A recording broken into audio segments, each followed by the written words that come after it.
إن الحمد لله نحمده ونستعينه ونستغفره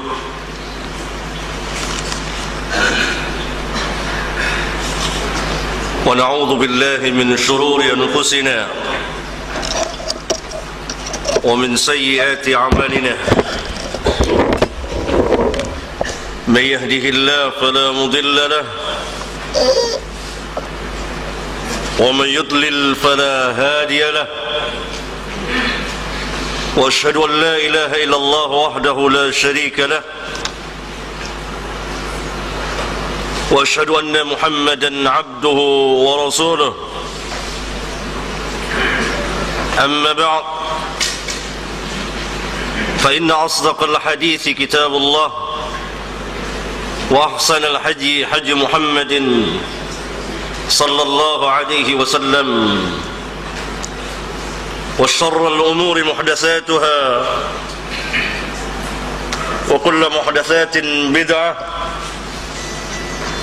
وكل بدعة ضلالة وكل ضلالة في النار.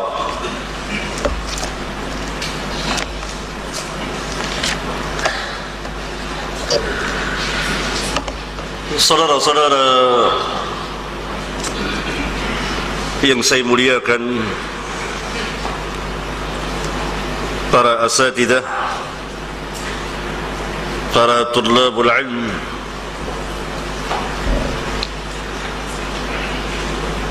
kita berkumpul di sini dalam rangka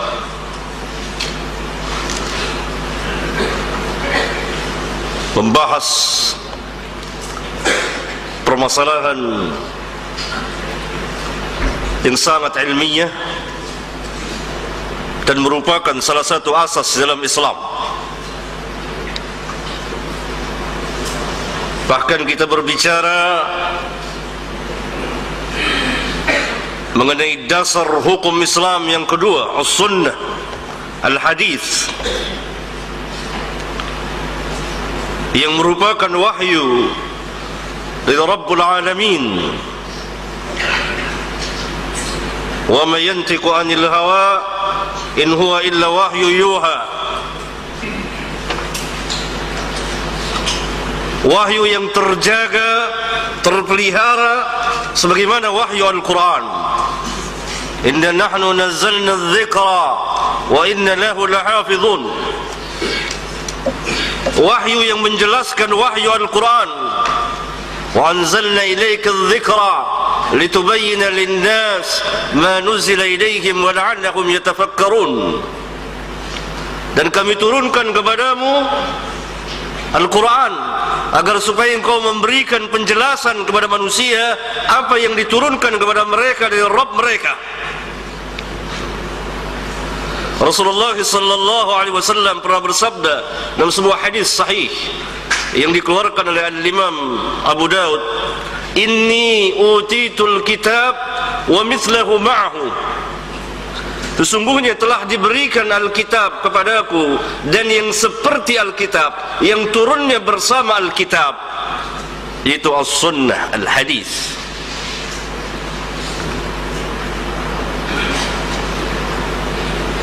Saudara-saudara yang saya muliakan,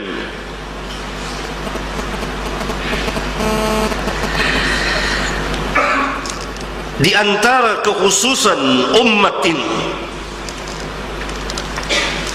yang tidak dimiliki oleh umat-umat yang terdahulu adalah adanya isnad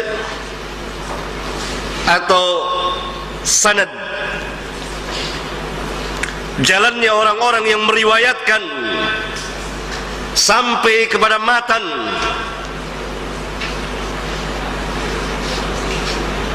Yang merupakan kekhususan umat ini, tidak ada pada umat yang lain.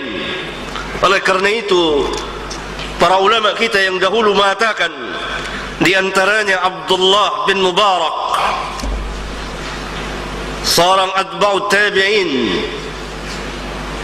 al-isnadu min ad-din walaula al-isnad laqala man syaa ma syaa.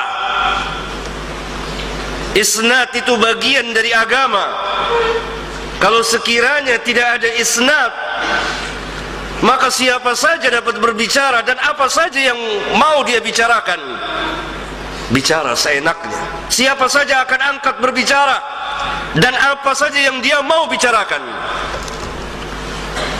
Athar yang sangat besar ini dikeluarkan oleh Al-Imam Muslim di Muqaddimah Sahihnya. Saya kira karena yang hadir para asatidzah, saudara-saudara yang memiliki ilmu, yang berjuang di jalan Allah, menegakkan agama Allah, insyaallah tentunya tidak tersembunyi bagi saudara kitab Sahih Muslim. Silahkan saudara-saudara merujuk, membuka lembaran-lembaran di Muqaddimah Sahih Muslim yang menjelaskan tentang ulumul hadis, ilmu-ilmu hadis, dan bagaimana penjagaan dan pemeliharaan terhadap hadis. Salah satu adalah riwayat yang dikatakan oleh Abdullah bin Mubarak tadi, dari sejumlah riwayat. Oleh karena itu dalam Islam dapatlah diperiksa segala riwayat itu, mana riwayat yang sah dan mana riwayat yang tidak sah, ya, baik yang disandarkan kepada Nabi sallallahu alaihi wasallam maupun yang disandarkan kepada sahabat atau yang disandarkan kepada tabi'in, atba'ut tabi'in, para a'immah dan seterusnya, semuanya ada sanadnya. Qala fulan akhbarana fulan, sami'na, haddatsana, haddatsani, akhbarana, anba'ana an fulan, qala fulan, ila akhirih, sampai akhir. Ini namanya sanad, jalannya orang-orang yang meriwayatkan itu, yang tidak ada di agama Kristen dan di agama Yahudi dan umat-umat yang lain yang merupakan kebesaran, keistimewaan, kemuliaan, ketinggian umat ini, sehingga mereka dapat membedakan mana firman Allah dan mana sabda Rasulullah SAW, mana sabda Rasulullah SAW, mana perkataan sahabat, mana tabi'in, mana atba'ut tabi'in, dan seterusnya. Adapun ahlul kitab, bercampurlah perkataan Rabbul Alamin dengan nabi-nabi. Mereka tidak bisa membedakan mana perkataan Allah dan mana perkataan nabi mereka, dan mana perkataan sahabat-sahabat nabi mereka, dan seterusnya. Dan mereka tidak bisa mengecek, memeriksa riwayat ini sah atau tidak sah. Umat ini tidak. Oleh karena itu tidak seorang pun juga membawakan riwayat di dalam Islam yang menyandarkan, mereka sandarkan kepada Nabi yang mulia alaihi salatu wassalam, melainkan akan ditanya, sammu rijalakum, sebutkan rijal kamu, isnad kamu. Kita hidup di zaman begitu banyak beredarnya riwayat-riwayat yang tidak sah, riwayat-riwayat yang batil, riwayat-riwayat yang palsu, yang munkar, yang merusak Islam, yang mengatasnamakan Nabi yang mulia alaihi salatu wassalam. Padahal saya kira tidak tersembunyi bagi umumnya para asatidzah yang mulia yang hadir di sini, sabda-sabda beliau yang menyatakan, yang merupakan ancaman yang sangat besar, ancaman yang sangat mengerikan terhadap mereka yang berdusta dengan sengaja atas nama beliau. Beliau bersabda, hadis mutawatir, diriwayatkan oleh jamaah para sahabat, kurang lebih 200 orang sahabat meriwayatkan hadis ini. Man kadzaba alayya muta'ammidan falyatabawwa maq'adahu minan nar. barang siapa yang sengaja berbohong atas namaku, maka silahkan mengambil tempat tinggalnya di neraka. Silahkan dia mengambil tempat tinggalnya di neraka. Hadis yang seperti ini banyak diulang-ulang oleh Rasulullah sallallahu alaihi wasallam.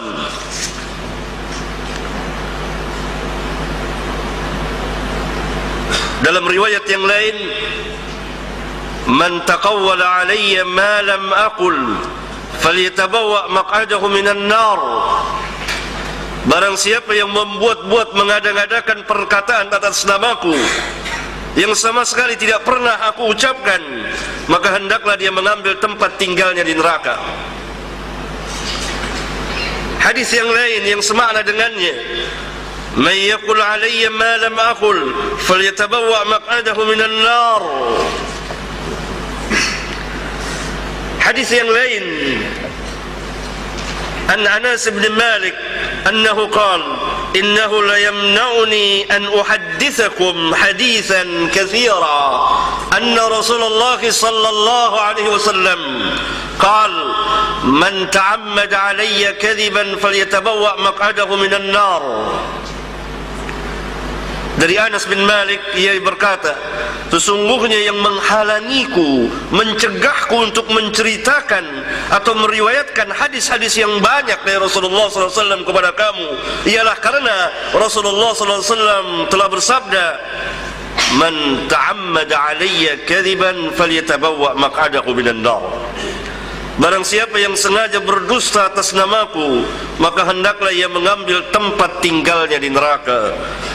Berulang kali Rasulullah sallallahu alaihi wasallam bersabda kepada para sahabat, dan hadis ini termaktub di Bukhari dan Muslim, Ahmad dan seterusnya dari para imam ahlul hadis yang dikatakan oleh para ulama derajatnya mutawatir.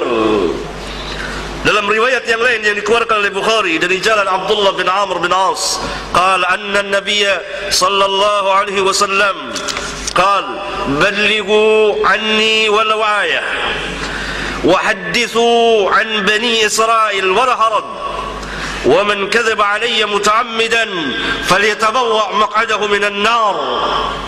رواه البخاري. Dari Abdullah bin Amr, dia berkata, sesungguhnya Nabi sallallahu alaihi wasallam telah bersabda, "Ballighu anni walau ayah." Hadis yang mulia ini biasa dipotong oleh kita sampai di sini. Padahal hadis ini ada lanjutannya. Bagian awal terkait dengan yang akhir. Sampaikan dariku, tapi yang sah dariku, bukan yang dusta dariku, bukan yang dusta atas namaku. Ballighu anni walau ayah. Wa hadithu an Bani Israel wala haraj. Ceritakan tentang Bani Israel, tidak mengapa. Dan barang siapa yang berdusta atas namaku dengan sengaja, maka hendaklah dia mengambil tempat tinggalnya di neraka. Dikeluarkan oleh Bukhari dan lain-lain.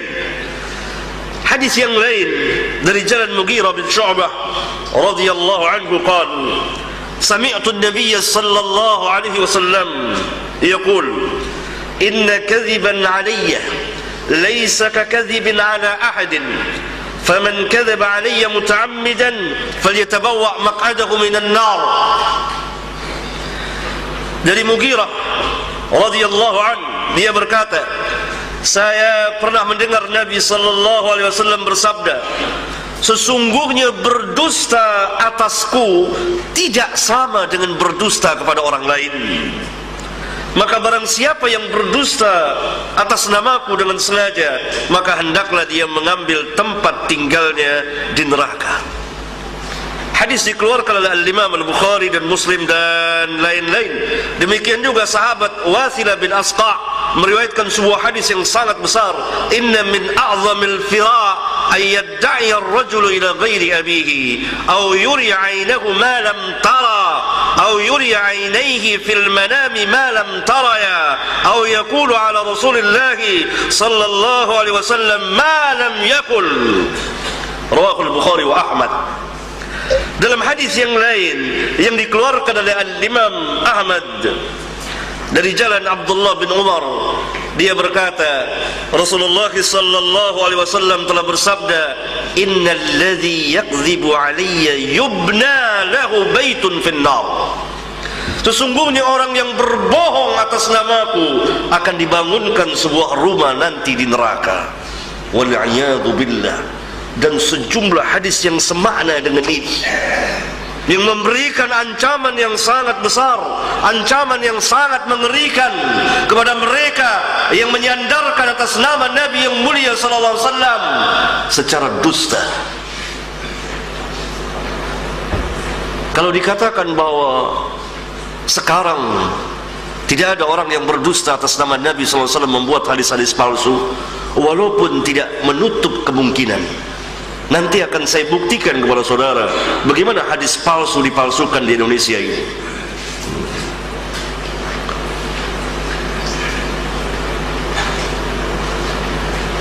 Tetapi yang membawakan, menyampaikan riwayat-riwayat yang palsu itu banyak sekali. Bahkan umumnya hadis-hadis yang beredar dari bentuk tulisan, satu tulisan ke tulisan yang lain, dari satu mimbar ke mimbar yang lain, dari satu majelis ke majelis yang lain, adalah hadis-hadis yang batil, hadis-hadis yang maudhu, yang palsu, hadis-hadis yang sangat lemah.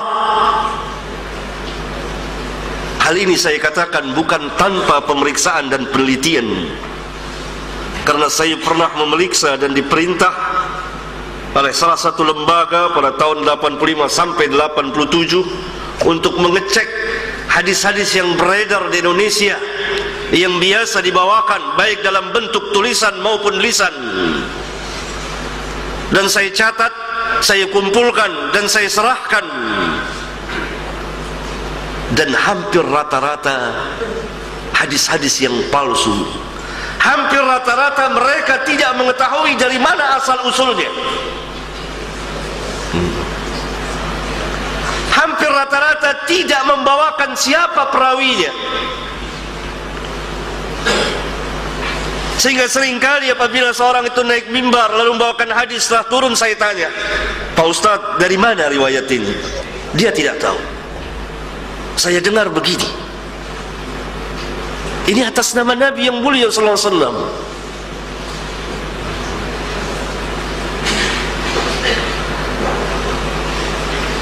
Nah, mereka yang membawakan hadis-hadis palsu ini bukan untuk memberikan penjelasan, terkena ancaman yang sangat besar.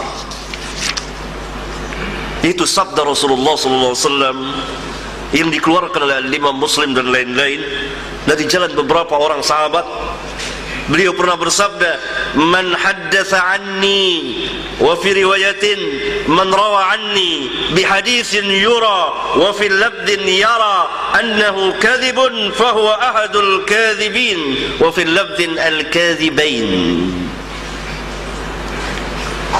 Barang siapa yang menceritakan dariku di dalam riwayat yang lain, meriwayatkan dariku sebuah hadis yang telah diketahui sesungguhnya hadis tersebut palsu, tentunya diketahui oleh orang-orang yang ahlinya, maka dia termasuk ke dalam salah satu dari para pendusta. Dalam salah satu lafaz dikatakan, maka dia termasuk ke dalam salah satu dari dua orang pendusta. Dia yang membuat hadis palsu dan dia yang menyebarkannya.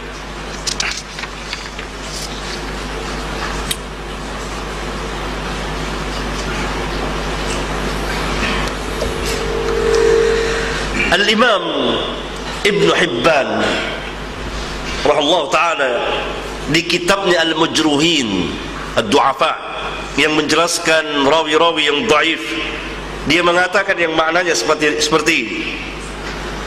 Di dalam hadis ini, hadis yang baru saja saya bacakan tadi, terdapat dalil tentang sahnya apa yang telah kami terangkan, yaitu bahwa seseorang yang menceritakan hadis yang tidak sah datangnya dari Nabi sallallahu alaihi wasallam, apa saja hadis yang diada-adakan orang atas nama beliau sedangkan dia mengetahuinya, maka dia termasuk salah seorang dari para pendusta. Bahkan zahirnya hadis ini lebih keras lagi, karena beliau sallallahu alaihi wasallam bersabda, barang siapa yang meriwayatkan dariku satu hadis yang ia sangka bahwa hadis tersebut dusta, beliau sallallahu alaihi wasallam tidak mengatakan orang itu telah yakin, yakni semata-mata ragu-ragu, maka telah masuk ke dalam ancaman sabda Nabi yang mulia sallallahu alaihi wasallam.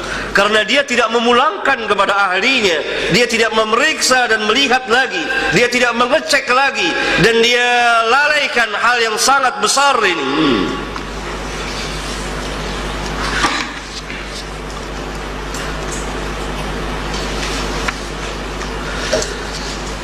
Saudara-saudara yang saya muliakan,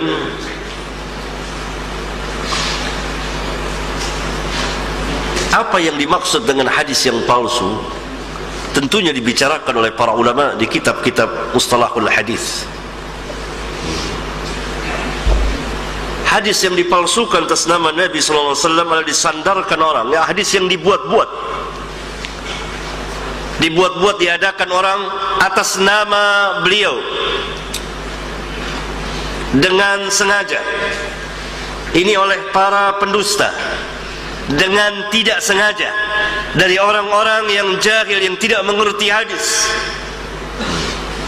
dari orang-orang yang bukan bagiannya hadis, dia tidak ahlinya dalam hadis, maka terdapat kekeliruan, dari orang-orang yang tertuduh dusta atas nama Nabi sallallahu alaihi wasallam. Maka lahirlah hadis-hadis palsu. Diperiksa oleh para ulama, siapa yang meriwayatkan hadis ini? Si fulan. Bagaimana si fulan? Yang memeriksa para imam, Al-Imam Ahmad, Al-Imam Syafi'i, Al-Imam Malik, Al-Imam Bukhari, Imam Muslim, Yahya bin Ma'in dan lain-lain dari para tabi'in, atba'u tabi'in. Kita dapat membacanya di kitab Rijalul Hadis, kitab-kitab yang menjelaskan masalah ini. Ada lagi hadis-hadis yang beredar yang tidak mempunyai sanad sama sekali, yang dikatakan oleh para ulama la asla lahu, tidak ada sanadnya, beredar dari mulut ke mulut, dari satu tulisan ke tulisan yang lain, dan termaktub di sebagian kitab yang penulisnya bukan ahlinya.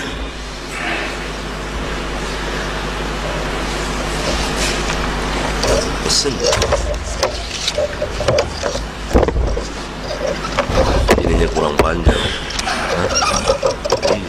Siapa yang ada? Saya akan memberikan contoh ilmiah. Mari kita bahas bersama. Lihat, perhatikan hadis-hadis yang sering beredar khususnya di negeri kita ini.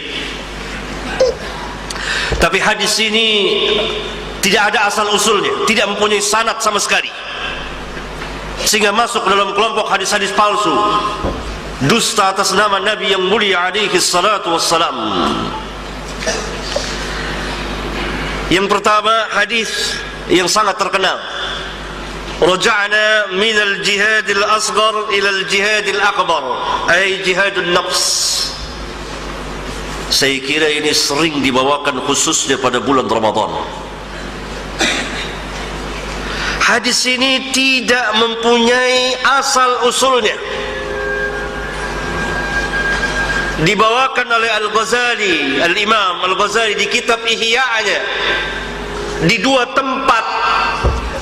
Dalam salah satu lafaz Al-Ghazali mengatakan membawakan dan menyandarkan langsung. Begini kata Al-Ghazali pada tempat yang lain di kitab tersebut, dan telah bersabda Nabi kita sallallahu alaihi wasallam kepada satu kaum yang baru datang dari peperangan, marhaban bikum qadimtum minal jihadil asghar ila al jihadil akbar.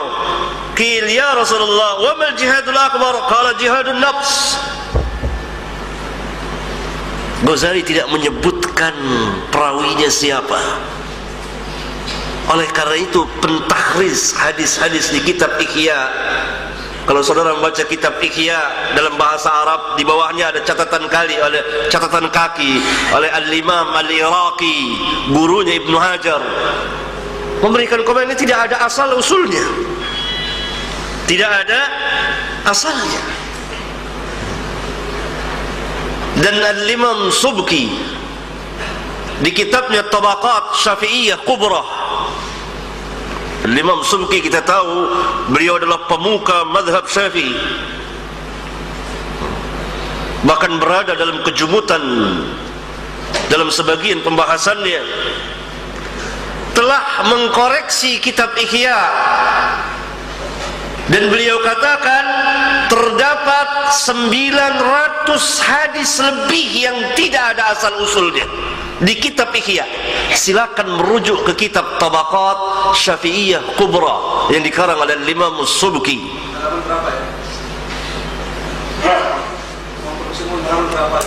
Yang di mana? Tabaqat, tinggal cari biografi Al-Ghazali, mudah. Jusnya berbeda, tapi sangat mudah untuk mengecek. Saudara ngecek, tahukah saudara kitab Tabaqat Syafi'iyah Kubra? Nah, ini menjelaskan tentang biografi rijal Syafi'iyah.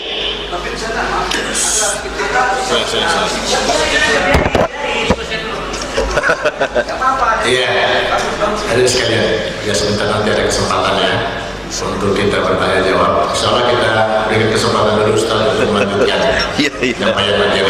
Iya. Sesi sabar. Kita bahas. Karena hal itu memang tidak perlu ditanyakan, sangat sahal, sangat mudah sekali. Iya. Lanjut Ustaz. Lanjut Ustaz.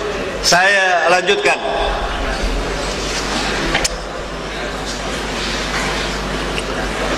Tetapi Al-Ghazali seorang jujur. Dia mengatakan di kitabnya Qanun Ta'wil,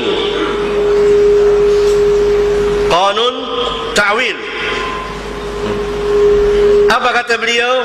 Bidha'ati fi ilmi al-hadith muzjatun. Pemahamanku, bidha'ah, barang dagangan, perbendaharaanku dalam ilmu hadis sangat sedikit sekali. Ini kata-kata beliau langsung, sehingga hadis-hadisnya dinukil, tidak dijadikan pegangan, karena banyak hadis-hadis yang tidak ada asal usulnya bertebaran di kitab Ihya. Salah satunya adalah hadis ini, raja'na minal jihadil asghar, dan seterusnya.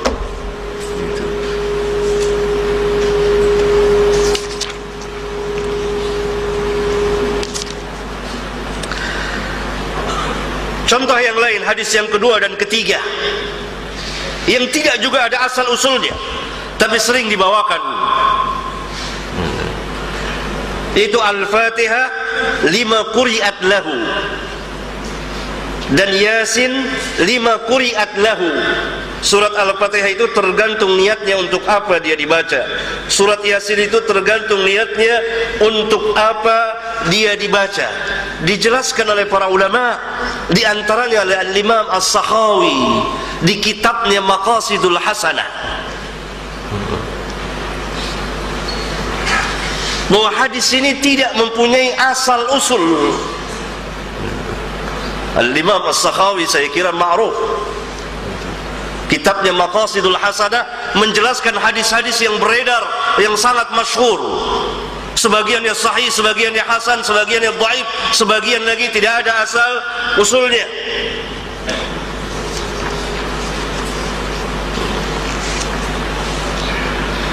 Kemudian contoh yang lain yang disandarkan kepada Nabi SAW tetapi tidak ada asal usulnya.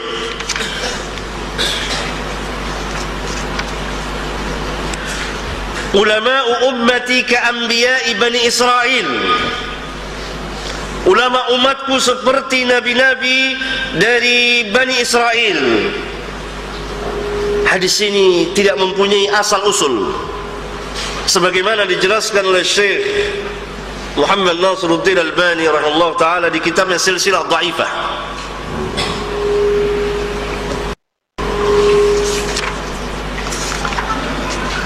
Kemudian hadis yang lain yang beredar yang juga tidak mempunyai asal usul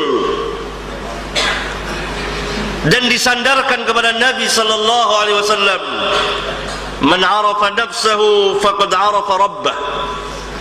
Barang siapa yang mengenal dirinya pasti dia mengenal Rabbnya.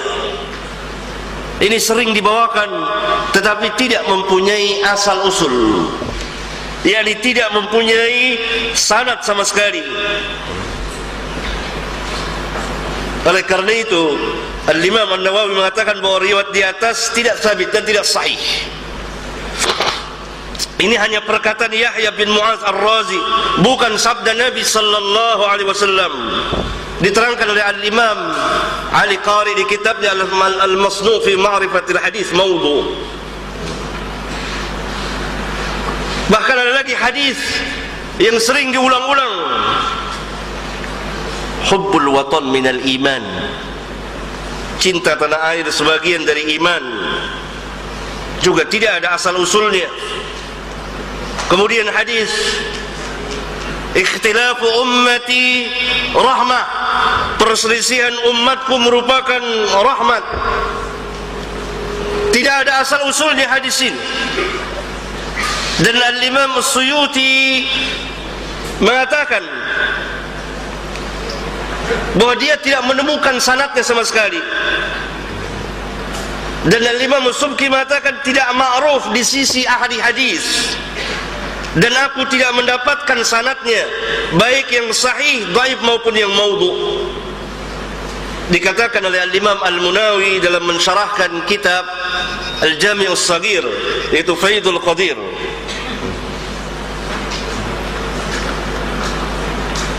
hadis yang sangat batil,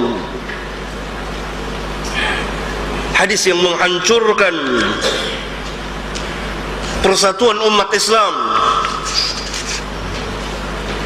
hadis yang sering dibawakan dan disandarkan atas nama Nabi sallallahu alaihi wasallam. Kemudian riwayat yang pernah dibacakan di salah satu mimbar agama TVRI pada tanggal 21 bulan 6 tahun 1990. Riwayat itu berbunyi seperti ini. Seorang sahabat bertanya kepada Nabi sallallahu alaihi wasallam, "Ya Rasulullah, aina Allah?" Wahai Rasulullah, aina Allah, di mana Allah? Fis samai atau am, dia mengatakan fil ard. Dijawab fi qulubil mu'minin, fi qulubil mu'minin. Ini saya dengar langsung dan saya catat.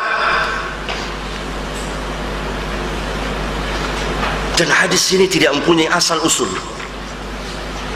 barangkali dipalsukan di Indonesia dan bertentangan dengan hadis sahih yang dikeluarkan oleh Al-Imam Muslim di kitab sahihnya, kemudian oleh Al-Imam Malik dan lain-lain. Ketika Rasulullah sallallahu alaihi wasallam bersabda, bertanya kepada seorang budak perempuan, faqala laha aina Allah? Qalat fis sama'. Qala man ana? Qalat anta Rasulullah. Qala a'tiqha fa innaha mu'minah. Jadi hadis yang sangat besar, sahih. Beliau bertanya kepada seorang budak perempuan, di mana Allah? Budak perempuan itu menjawab, fis sama', di langit, di atas langit. Sebagaimana Rabbuna berfirman, Ar-Rahman 'alal 'arsy istawa.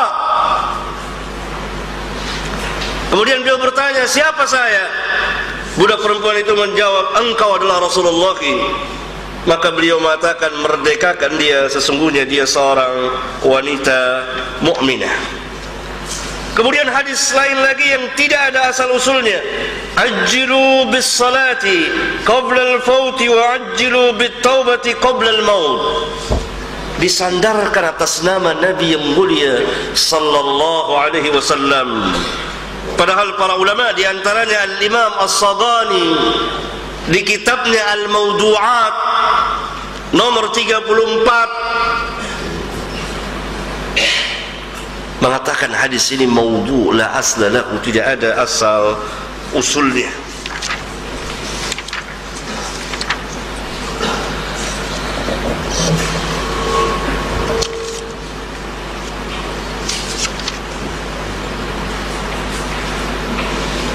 Kemudian di antara hadis-hadis yang tidak ada asal usulnya, yang telah memberikan kerusakan yang sangat besar, adalah hadis tawassalu bijahi fa inna jahi 'inda Allahil 'azim.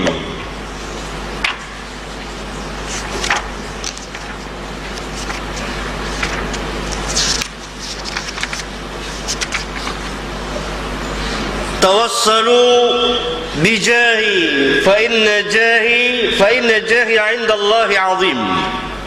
Bertawassullah dengan kebesaranku, sesungguhnya kebesaranku di sisi Allah sangat besar. Disandarkan atas nama Nabi sallallahu alaihi wasallam, padahal Nabi sallallahu alaihi wasallam tidak pernah mengucapkannya sama sekali. Dan dimasukkan oleh para ulama ke dalam hadis-hadis yang la aslalahu. Tidak syak lagi bagi seorang mukmin bahwa Nabi memiliki kebesaran di sisi Allah. Nabi dimuliakan oleh Allah. Tetapi hadis ini, riwayat ini dipalsukan adalah agar mereka menganjurkan mereka meminta kepada Allah dengan perantara Nabi yang mulia sallallahu alaihi wasallam sesudah Nabi sallallahu alaihi wasallam wafat. Maka dibuatlah hadis-hadis palsu yang demikian banyak sekali, sehingga timbullah kesyirikan yang besar, syirkul akbar, meminta kepada Allah dengan perantara Nabi sallallahu alaihi wasallam yang telah wafat, yang tidak pernah dilakukan dan dikerjakan oleh para sahabat dan kaum mukminin. Maka lahirlah hadis-hadis palsu. Salah satunya yang membuat kerusakan adalah hadis ini, yang dikatakan oleh para ulama la aslahu, dia tidak mempunyai sanad.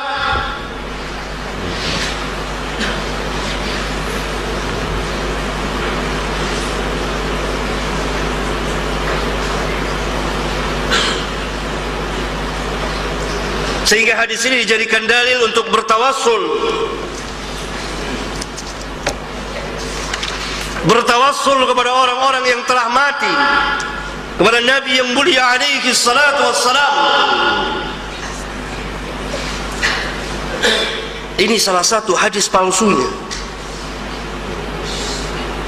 Selain itu ada hadis yang lain lagi yang palsu, yang beredar di masyarakat. Man hajja fazara qabri ba'da wafati faka'annama zarani fi hayati. Barang siapa yang haji dan menziarahi kuburku sesudah matiku, maka seolah-olah dia menziarahiku di masa hidupku. Hadis ini hadis palsu, hadis yang palsu dipalsukan atas nama Nabi sallallahu alaihi wasallam. Dan ini dicatat, dilihat oleh para ulama. Karena itu para ulama yang meriwayatkannya membawakan sanadnya. Ini kitab Sunan Ad-Daruqutni. Hadis tersebut dibawakan oleh Al-Imam Ad-Daruqutni dengan sanadnya yang dapat diperiksa oleh para ulama, sehingga kedapatan bahwa di sanadnya ada seorang pendusta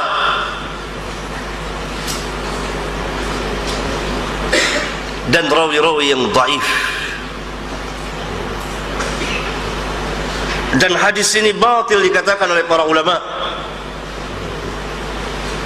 karena sahabat tidak sama dengan orang yang sesudahnya. Bagaimana mungkin bisa disamakan?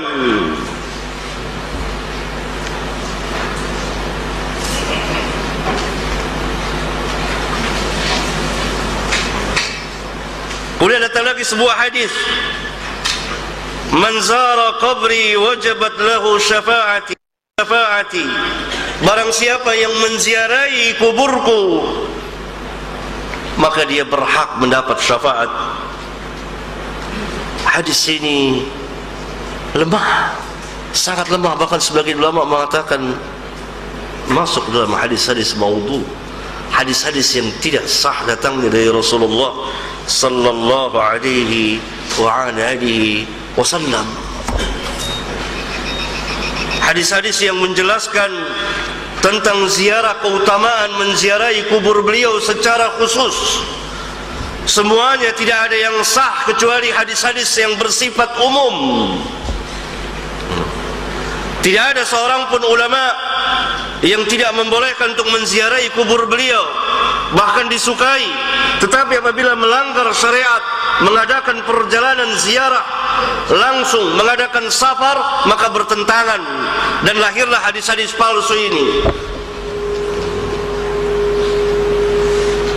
yang dibuat orang.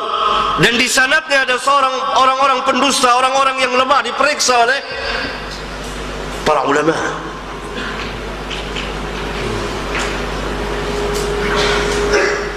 Karena hadis Rasulullah sallallahu alaihi wasallam terpelihara, terjaga.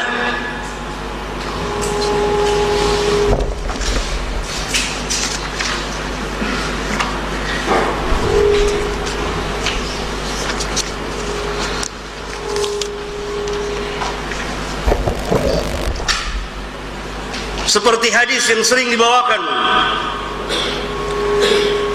itu bertawassulnya Nabi Adam kepada Rasulullah sallallahu alaihi wasallam.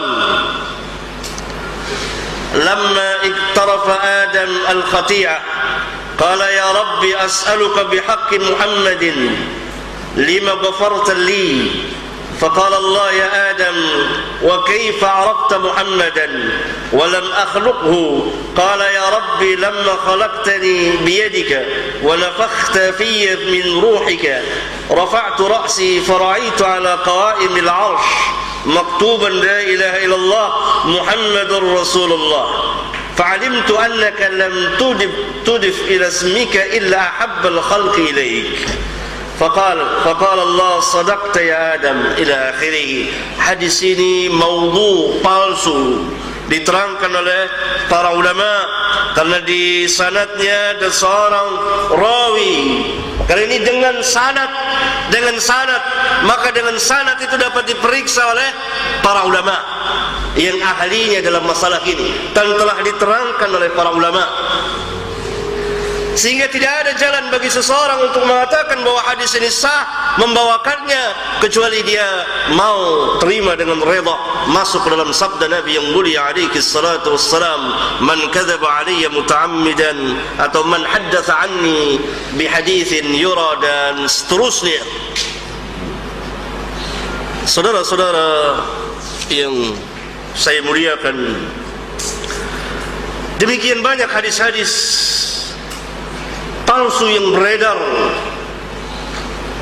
khususnya di negeri kita ini. Seperti utlubul ilma walau bisin, tuntutlah ilmu meskipun sampai ke negeri Cina.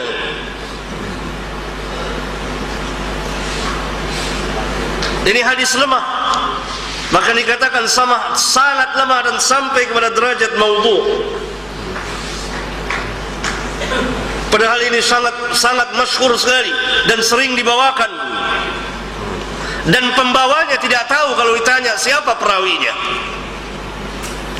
dari mana dia mengutipnya, apalagi ditanya bagaimana isnadnya. Karena untuk mengetahui isnadnya harus diketahui siapa perawinya. Oh, diriwayatkan oleh Imam Fulan, maka diambil kitabnya, diperiksa, dilihat sanadnya, kemudian dilihat keterangan para ulama. Ada lagi hadis yang beredar, "Lau ya'lamul ibad ma fi Ramadan." Kalau sekiranya hamba itu mengetahui apa yang ada di bulan Ramadan, niscaya mereka akan menginginkan seluruh bulan-bulan Ramadan. Ini hadis palsu. Hadis palsu.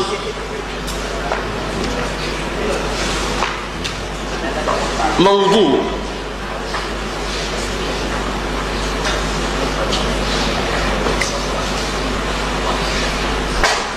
Ada lagi hadis yang batil, ana khatamun nabiyyin la nabiyya ba'di illa an yasha Allah.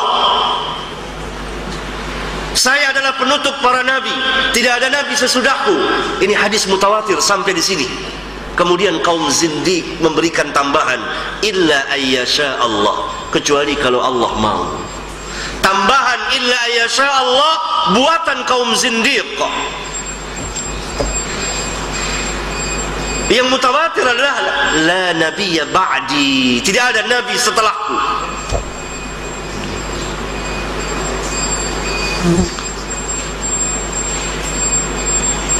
Oleh kerana itu hadis-hadis palsu, hadis-hadis yang batil, hadis-hadis yang sangat lemah, hadis-hadis yang dhaif sangat berbahaya bagi Islam kaum muslimin dalam hidup dan kehidupan mereka. Sebagiannya berkaitan dengan i'tiqad, keyakinan yang sangat batil yang dapat merusak keyakinan seorang muslim. Sebagian lagi berkaitan dengan peribadatan, sebagian lagi berkaitan dengan adab dan akhlak dan seterusnya. Oleh karena itu para ulama senantiasa memberitahukan, menjelaskan hadis-hadis ini maudhu, hadis-hadis ini palsu, hadis-hadis ini batil, yakni para ulama yang memiliki keahlian tentunya. Dan mereka memberikan penjelasan rawi-rawi yang dhaif,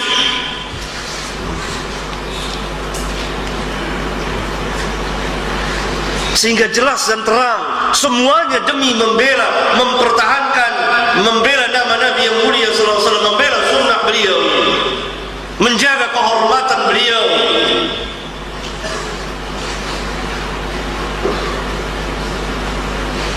Segala puji bagi Allah yang telah memberikan kekhususan kepada umat ini dengan adanya isnad, sehingga dapat diperiksa dan dapat dicek.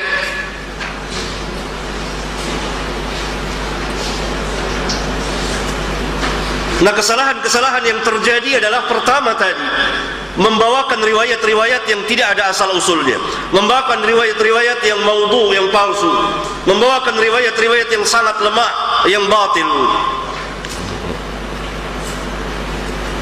Yang kedua, tidak menyebut siapa perawinya.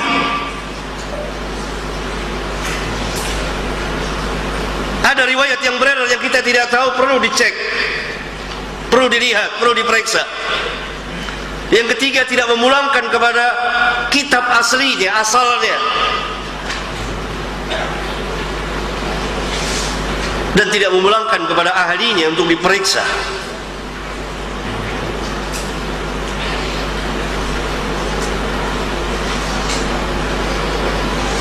Kalau orang sebesar Al-Ghazali rahimahullah ta'ala, Al-Imam,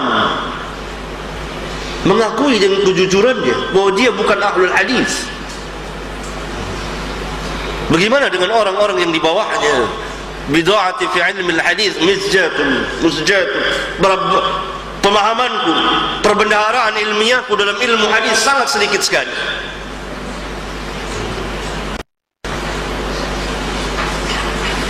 Oleh karena itu banyak sekali hadis-hadis palsu di kitab beliau. Hadis-hadis tentang nisfu Sa'ban, semuanya palsu kata ulama. Tidak ada yang sah. Kata ulama, barang siapa yang mengangkat itu, mengatakan itu sah, maka hendaklah dia memberikan dalil, hendaklah dia memberikan sanadnya, hendaklah dia perlihatkan kepada kita isnadnya. Atas jalan apa dia mensahkannya, dan seterusnya. Barangkali ini saudara-saudara yang saya muliakan, dan kita lanjutkan dalam sholat. Insyaallah. Alhamdulillah, dan terima kasih. Kita ucapkan kepada Ustaz Abdul Hakim Amir Abdad yang telah menyampaikan materi tentang bahaya menggunakan hadis-hadis palsu dan lemah. Baik, para alim ulama yang saya hormati, yang saya muliakan, kita masuki sesi tanya jawab ini. Untuk termin pertama, 3 orang dari sisi kiri dan kanan, Ya, kami ucapkan terima kasih dan selamat jalan kepada Kiai Munzil Tamam, Ketua MUI Provinsi DKI Jakarta, Ustaz, atas sediaan waktu beliau sejak pagi sampai dengan hari ini. Untuk 3 penanya pertama, kami persilahkan kepada Ustaz Dr. Hamdan Rashid, salah seorang Dewan Pimpinan MUI Provinsi DKI Jakarta. Silakan Ustaz. Cukup dengan ini. Assalamualaikum warahmatullahi wabarakatuh. Waalaikumsalam warahmatullahi wabarakatuh. Menarik sekali yang kita bahas pada siang hari ini, bahwa kita Islam memang harus selektif di dalam menggunakan hadis, sehingga tidak menggunakan hadis-hadis yang dhaif, apalagi yang maudhu. Barangkali kalau dhaif masih ada yang memperbolehkan, sepanjang itu terkait dengan fadhul amal. Bahkan Imam Hambali sendiri beliau lebih senang menggunakan hadis daripada analisa akal. Tapi saya sependapat bahwa kita memang harus menghindari hadis maudhu supaya kita tidak jatuh pada sabda Nabi yang menyatakan man hadatsa alayya muta'ammidan falyatabawa al-nar.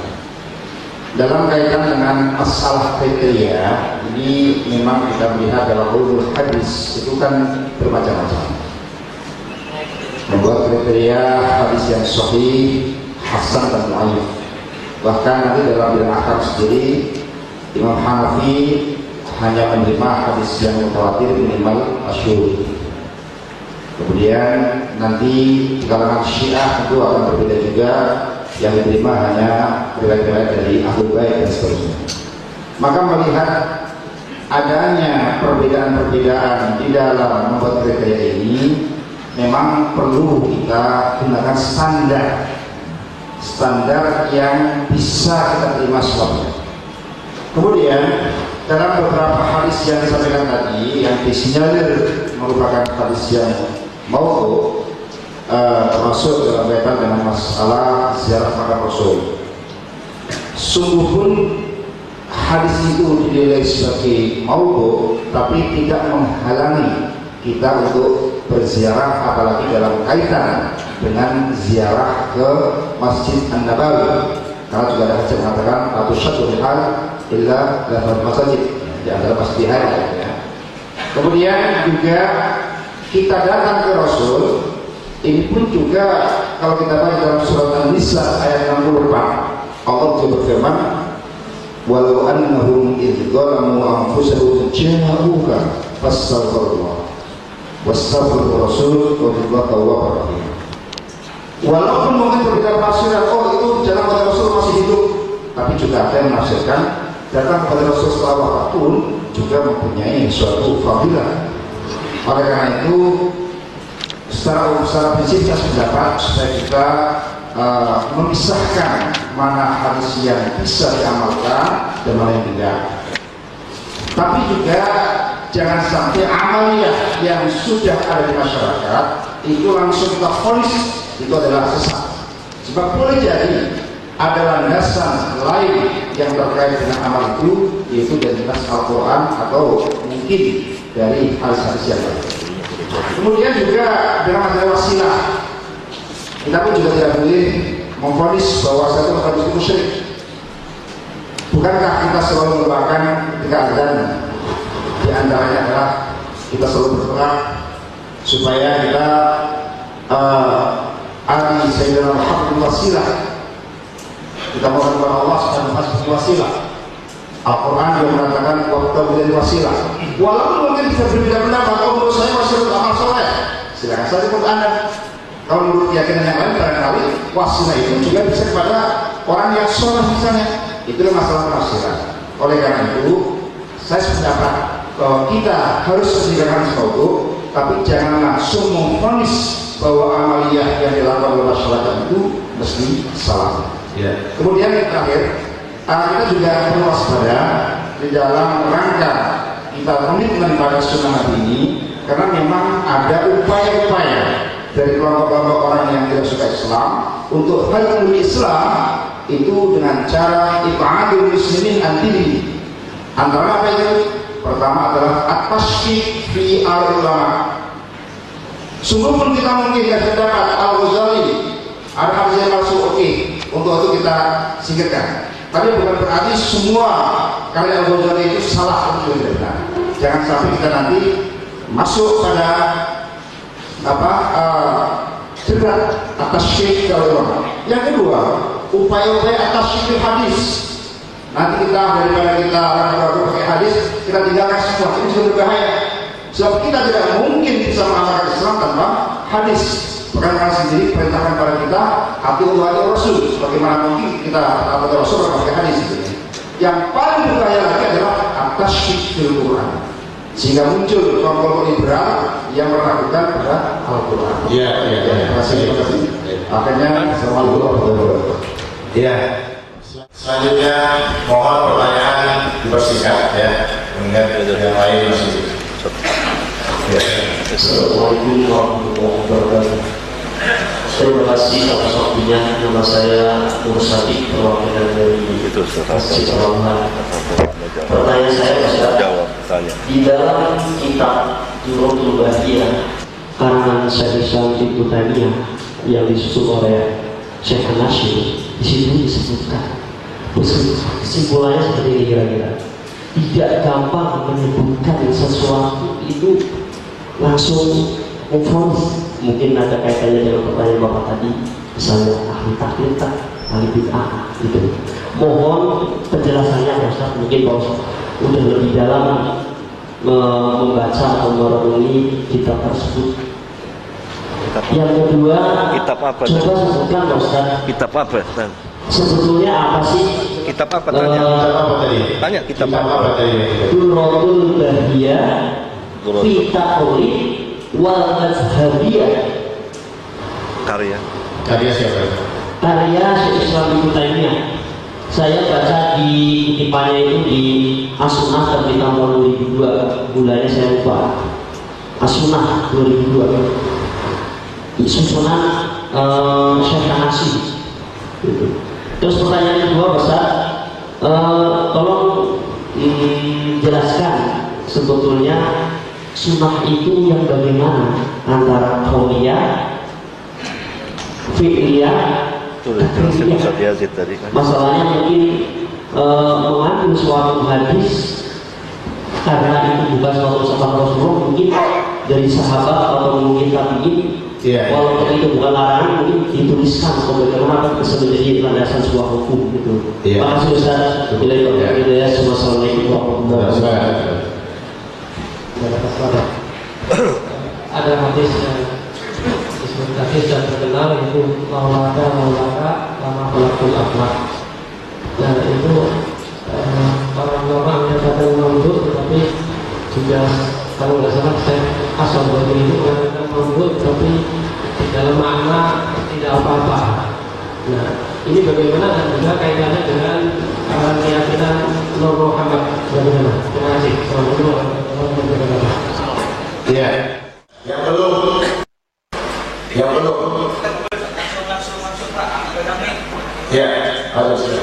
Assalamualaikum warahmatullahi wabarakatuh. Waalaikumsalam. Ini yang kami tanyakan hadis ikhtilaf umat rahmah. Itu memang sebagian ulama mengatakan wa aswalih.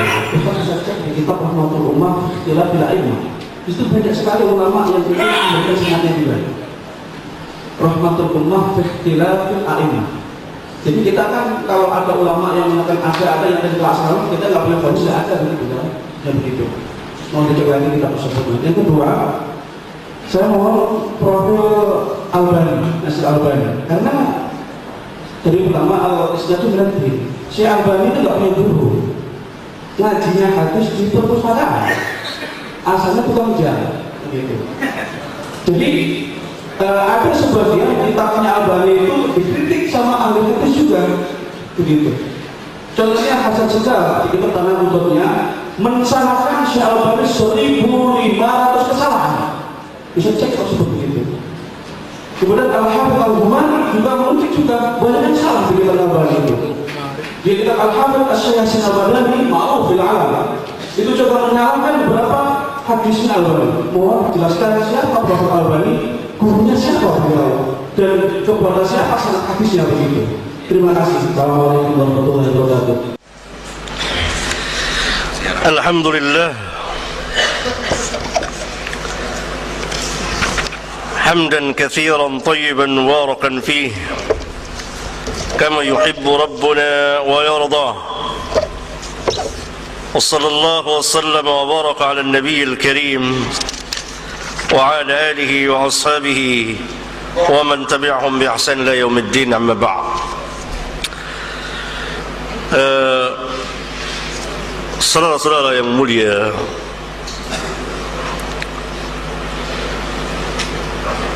sebagian dari apa yang saya jelaskan saudara dapat memahaminya, saya kira insyaallah. Sebagian lagi tidak paham, sehingga kita tidak masuk langsung ke fokus tema maudhu.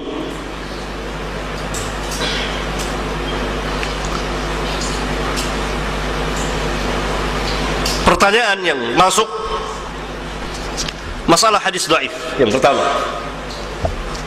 untuk fadailul a'mal. Para mutaqaddimin, Al-Imam Malik, Al-Imam Syafi'i dan lain-lain tidak memakai kecuali hadis yang sahih. Tidakkah kita ingat perkataan Asy-Syafi'i, "Idza shahha al-hadis fa huwa madhhabi." Idza shahha al-hadis fa huwa madhhabi. Apabila telah sah hadis, maka itulah madhabku.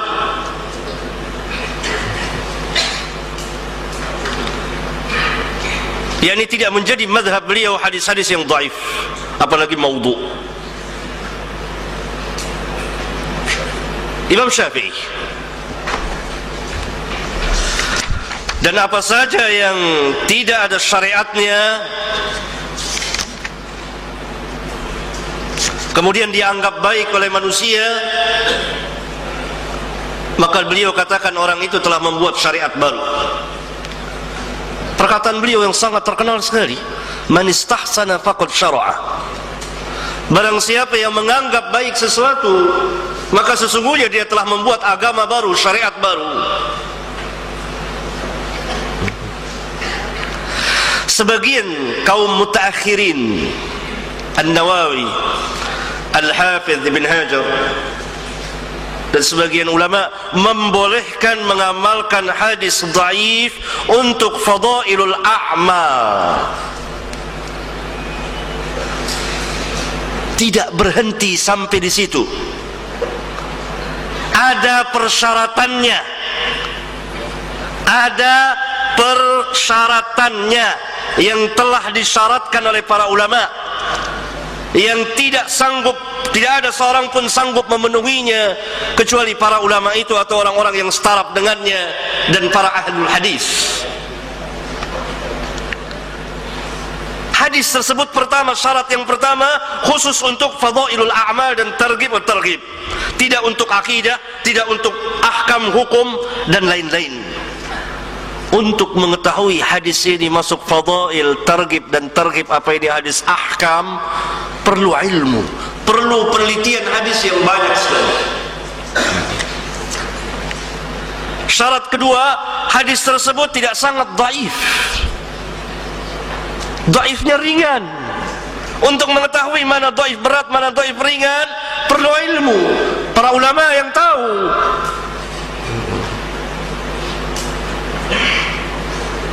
Syarat yang ketiga, hadis tersebut tidak boleh diyakini sebagai sabda Nabi sallallahu alaihi wasallam agar supaya tidak terkena ancaman beliau sallallahu alaihi wasallam. Syarat yang keempat, ini tidak boleh diyakini yang ketiga. Syarat yang keempat, hadis tersebut harus mempunyai dasar yang umum dari hadis yang sahih. Orang yang membawakannya harus mempunyai penguasaan terhadap ilmu hadis, riwayat dan dirayat. Syarat yang kelima, hadis tersebut tidak boleh dimasyhurkan, tidak boleh dimasyhurkan. Menurut Al-Hafiz Ibnu Hajar, apabila hadis-hadis dhaif itu dimasyhurkan, yakni diangkat ke permukaan sehingga dikenal oleh umat, niscaya akan terkena ancaman berdusta atas nama Nabi sallallahu alaihi wasallam. Yakni kalau saya bawakan di sini hadis dhaif dengan alasan untuk fadailul a'mal, saya masyhurkan ini. Menurut Ibnu Hajar, orang yang membolehkan membawakan hadis dhaif untuk fadail melarang, itu termasuk dusta atas nama Rasulullah sallallahu alaihi wasallam.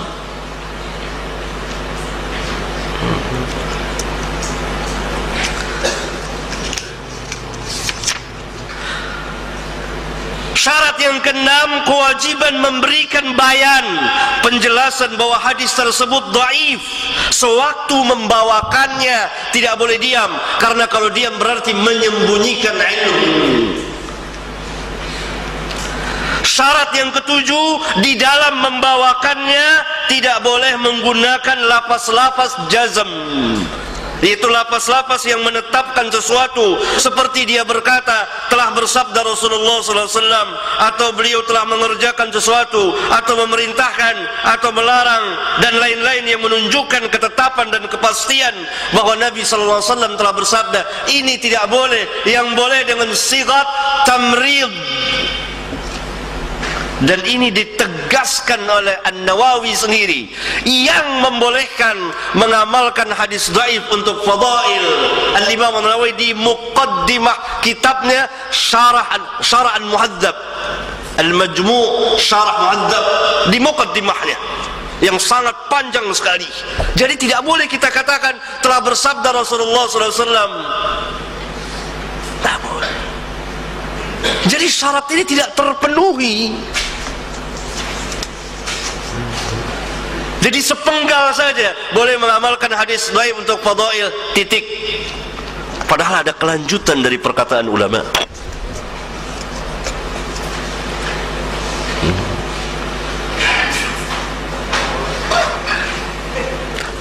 Para ulama dalam menentukan standarnya adalah ilmu hadis yang telah disepakati oleh para ulama untuk menentukan kesahan dan ketidaksahan hadis ini. Misal mereka mengatakan hadis yang sahih adalah hadis yang bersambung sanadnya, berarti harus ada sanadnya, yang rawi-rawinya thiqat, yang tidak ada syadz, tidak ada ilat qadihah, disepakati oleh para ulama. Hadis yang hasan yang berkurang dari itu, atau ada jalan yang lain. Hadis yang dhaif demikian. Hadis yang maudhu pun dijelaskan. Sangat mudah kita membacanya di kitab-kitab mustalah. Bacalah kitab Nukhbatul Fikr atau Syarah Nukhbatul Fikr oleh Al-Hafiz Ibn Hajar, atau kitab At-Taqrib oleh An-Nawawi, ringkasan dari Ulumul Hadis oleh Ibnu Salah. Disepakati, tidak ada ngambang, tidak ada keraguan, jelas, nyata, terang, kecuali dengan Syiah Rafidhah, karena hadis menurut mereka berbeda dengan hadis menurut kita. Tidak mungkin disepakati, tidak mungkin disamakan. Syiah telah membuat hadis palsu sebanyak 300.000 hadis palsu. Itu yang diketahui. Tahukah saudara hadis menurut Syiah itu menurut mana? Dari jalan Ahlul Bait? Bukan. Ahlul Bait berlepas diri dari Syiah dan Rafidhah. Hadis menurut Syiah kepada imam mereka, tentang imam mereka, mereka pun berselisih. Taruhlah Syiah yang 12 kepada imam yang 12. Siapa saja hadis sampai kepada salah satu imam, maka bisa disandarkan kepada Nabi, bisa disandarkan kepada Allah Tabaraka wa Ta'ala. Berbeda jauh sekali.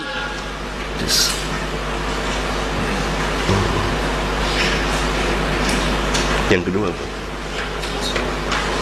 kemudian dalam menjelaskan penjelasan kita hadis-hadis dhaif, hadis-hadis maudhu, salah satu amal yang munkar itu, terbitnya bid'ah itu, terbitnya kemungkaran, terbitnya kesyirikan, disebabkan salah satu adalah munculnya, lahirnya hadis dari hadis-hadis palsu. dari hadis-hadis palsu. Contoh sirik-sirik yang ada. Tawassul. Terus apa lagi? Banyak sekali. Nanti akan saya jelaskan. Iya. Iya. Tawassul ya. Tawassul. Tawassul yang bid'ah. Ada yang nggak bid'ah ya? Tawassul ada yang tidak bid'ah, yang masyru'.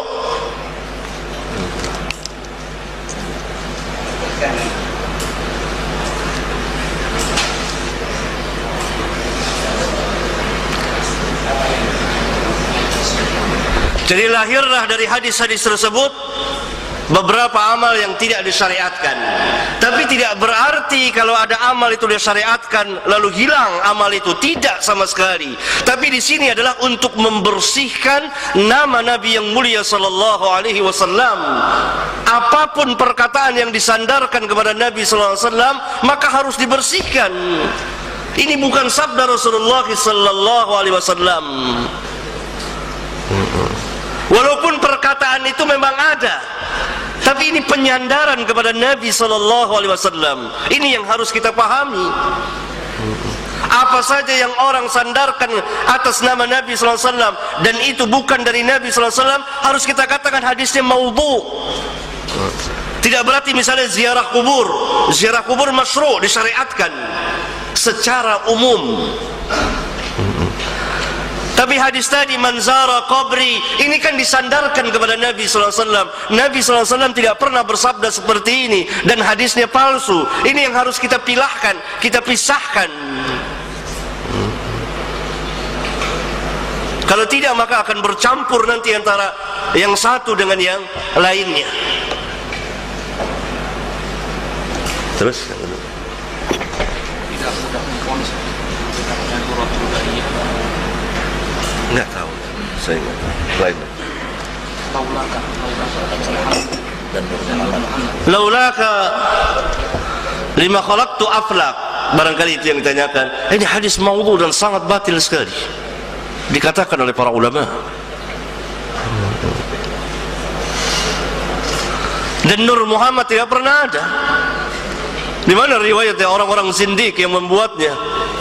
Yang diciptakan nur dari nur malaikat sebagaimana dikatakan dalam hadis sahih riwayat Imam Muslim. Walhasil harus jelas, harus ada kejelasan, harus ada isnad.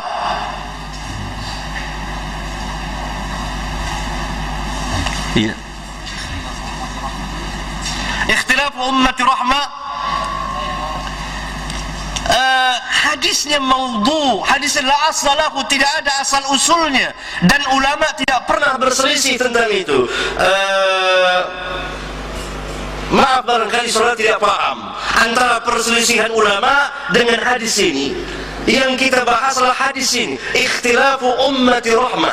Ini bukan sabda Rasulullah SAW dan bukan hadis. Dan para ulama tidak pernah berselisih mengatakan bahwa ini la aslahu.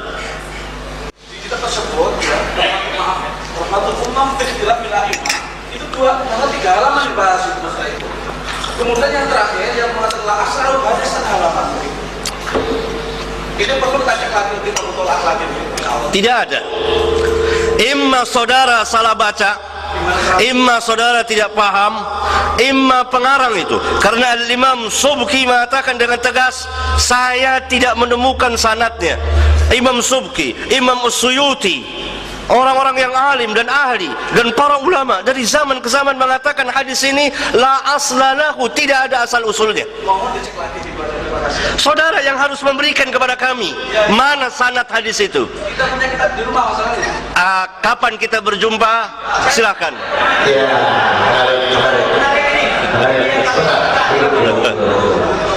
Khusus masalah hadis ini saya minta yakni isnad dari jalan hadis itu. Saya minta dan dicatat oleh jamaah. Dan kapan kita ketemu boleh? Apa ketemu santai boleh atau ketemuin boleh? Untuk sementara kami ingin mengadakan dialog seperti kita dan berbanding sama-sama hadis. Jadi ilmu bermanfaat kepada siapapun begitu. Kalau seseorang biasanya fokus begitu. Kalau ada berbanding sama-sama hadis, kita berbincang dan berbincang dan terus. Usul terima. Ya. Tapi untuk itu kita santai saja. Saudara ketemu dengan saya ketemu dengan saudara. Kita bahas masalah ikhtilafu ummatir rahmah. Gitu. Saudara bisa datang kepada saya kapan enggak waktu kita ketemu. Santai saja. Yang saya mau lihat sanadnya. Ya.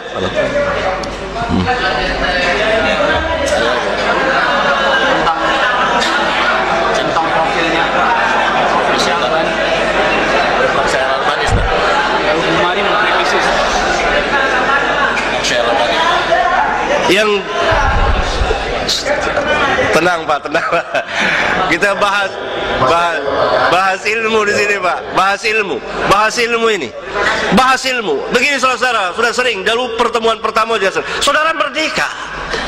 Saudara bebas, hurriyah. Saya mengungkapkan di sini, saya membahas soal saudara setuju nggak setuju, itu hak saudara. Gitu. Tidak ada paksaan dan dengan kepala dingin, tenang saja, hal biasa ini terjadi. Itu hal biasa, ya kan? Iya. Jadi begini, segala sesuatu, ya, masalahnya kadang-kadang jadi luar biasa. Ini kadang-kadang yang berbeda dengan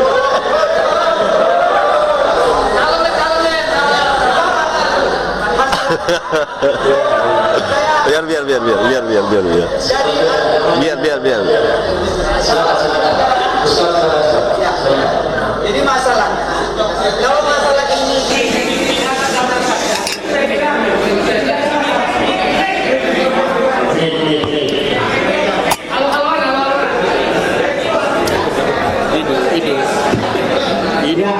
kalau tidak ada begini kan nggak ramai. Kita diskusi. Kalau nggak ada saya itu nggak ramai. Benar nggak? Yang pertama, saya sampaikan. Saya mulai tadi ingin menyampaikan dalam forum ini memang harus ada kembali. Satu. Kemudian yang kedua, hal-hal yang terkait dengan masalah takfir dan mensyirikkan itu hati-hati. Saya kira itu. Sekira saya potong, saudara potong saya potong lagi. Iya, biasa aja, santai. Biasa. Jadi ini juga kesalahpaham. Antara perbuatan syirik, al-fi'lu dan fa'il itu berbeda. Saya katakan perbuatan ini syirik, tidak langsung memponis orangnya, karena barangkali orangnya belum tahu. Seperti saudara membawakan hadis maudhu. Ini hadis maudhu, ini hadis palsu. Saudara belum tahu, tidak langsung diponis saudaranya. Demikian juga perbuatan tawassul menurut i'tiqad saya, keyakinan yang saya yakini, ini syirkul akbar. Sebagaimana meminta-minta kepada Allah dengan perantara orang-orang yang telah mati, syirik besar. kalau syirik orangnya musyrik kan? Tunggu dulu. Iya, saya tahu. Nih, begini. Dia perbuatan itu syirik, perbuatan itu bid'ah dilakukan oleh orang. Ada kalanya orang itu terkena sanksi kalau dia sudah tahu, sudah tegak hujjah. Kalau belum tahu, seperti umumnya masyarakat kita sekarang ini, itu tidak tahu atau belum tahu, atau di kepalanya masih ada syubhat seperti saudara, itu masih diberi umur. Gitu. Yang lain. Baik. Masih ada kesempatan buat yang lain.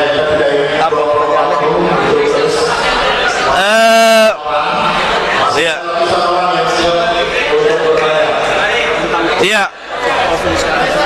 Kemudian, mari sini dong, ya Allah.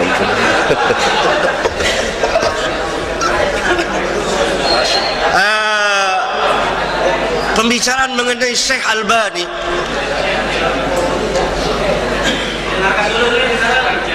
saya kira saudara tidak mengerti tentang siapa Syekh Albani. Maaf, saya kuliah di Syria. Dia tahu karena beliau di Syria. Iya, beliau tidak hanya di Syria. Iya. Siapa gurunya, apa mungkin orang menguasai berbagai macam cabang ilmu tanpa guru? Sebab di Syria itu terkenal kalau kuliah di sana ada Aftapur Dohiri tentu semua orang masuk maktabah. Iya, dan di situ beliau terkenal selama 8 tahun tidak pernah keluar dari maktabah. Nah, selama 8 tahun tidak pernah keluar kecuali hanya kalian wajib-wajib aja. Lebih dari 8 tahun. Iya. Tetapi tidak berarti beliau tidak berguru. Pertama guru beliau siapa? Bapaknya. Tahukah saudara bapaknya Syekh Albani?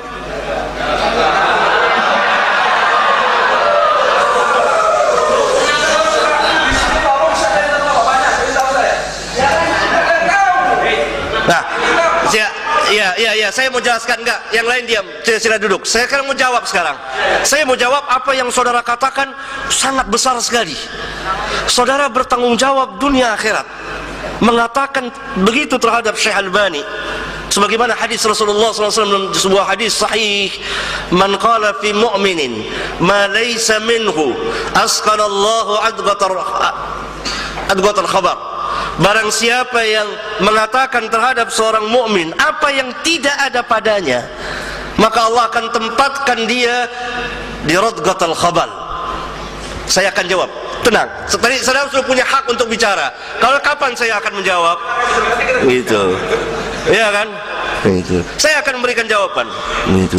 Jadi Syekh Albani gurunya banyak. Pertama satu saya tunjukkan bapaknya seorang ulama, seorang alim, belajar dengan bapaknya, belajar membaca kitab-kitab fikih dan lain sebagainya. Kemudian beberapa ulama dan beliau mendapat ijazah.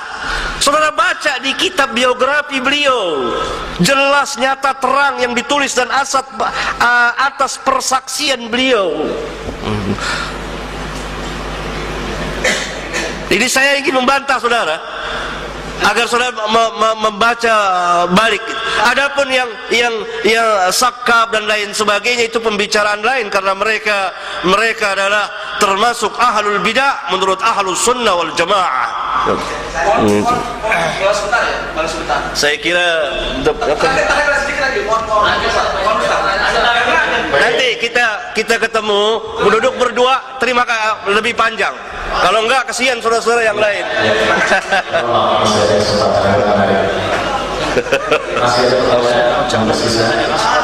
Apa itu? Yang misalnya nggak ada asli bisa diamalkan terus bukan basmalah. Oh iya. Basmalah kasihan. Kalau masalah fikih nggak bahas masalah hadis ini, iya masalah. Kita lewatkan aja. Iya lewatkan, kalau mau kan masalah. Kuesioner dari Ustaz Yazid. Kuesioner yang ada hadiah kitabnya. Enggak. Ini pernyataan dari Syekh Utsaimin dari kalangan al-Wahabis. Jadi komentarnya Syekh Utsaimin terhadap Albani seperti itu. Dalam pernyataannya, Albani itu menyatakan bahwa azannya yang dilaksanakan oleh Syekh Utsaimin itu adalah bid'ah. Begini kata Syekh Utsaimin, ya'ti rajulun fi hadzal asr laisa indahu syai'un min al-ilmi. Walaupun dia mengatakan adzanul jumu'ah al-awwal bid'ah, itu kata Albani. Li'annahu laysa ma'rufan ala ahdi Rasul sallallahu alaihi wasallam. Wa yajibu an naqtasiru 'ala al-adzan sani faqat. Fanaqulu lahu, ini kata saya ini, inna sunnata Utsman sunnatun muttabi'atun idza lam tukhalif sunnata Rasulillah sallallahu alaihi wasallam. Wa lam yakun ahadun min as-sahabah alladziina hum a'lamu minka ya Albani wa ahyaru ala dinillah bi mu'aradatihi wa huwa min al-khulafa'i ar-rasyidin al-mahdiyyin alladziina amara Rasulullah sallallahu alaihi wasallam bi ittibaihim. Ini pernyataan saya ini dari kalangan Wahabi sendiri kepada Albani, menyatakan bahwa dia merupakan laki-laki yang tidak punya ilmu sama sekali dalam bidang agama. Apalagi dia menyatakan bahwa adanya Sayyidina Rasul merupakan bid'ah, seperti itu.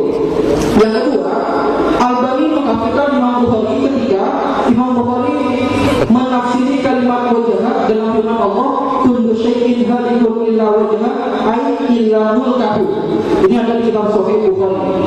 Kata Albani, itu adalah ditanyakan dalam kitabnya Fatwa Albani Sahifah 523. Ketika ditanyakan tentang masalah takwil tersebut, dia mengatakan hadza la yaquluhu muslimun mu'min. Ini kan berarti kan apa? Menyatakan bahwa Imam Bukhari itu bukan mukmin seperti itu. Ketika menafsiri kalimat wajah